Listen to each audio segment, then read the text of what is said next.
Welcome to Not Milk Never Milk. Subscribe if you're lactose intolerant. You will start recovery now. Connect the external drive with the system image and plug in the recovery USB or Windows 10 media. Restart the PC and boot from that media.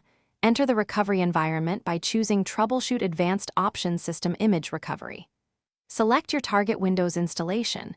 Make sure you pick the correct image source, external drive, network share, or DVD, so the process can locate the VHDX or image file immediately and proceed without delays.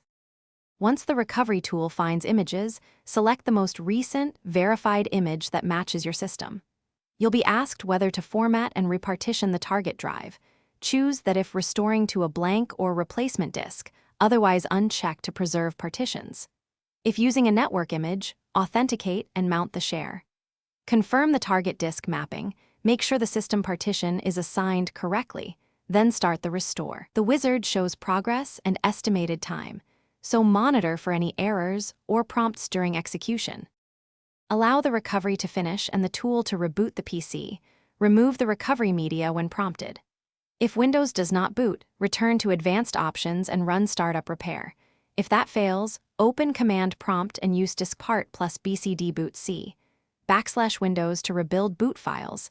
This fixes common BCD corruption. Once you get a successful login, install missing drivers, run Windows Update, and check disk health. Make sure to keep the original image until you confirm everything is working.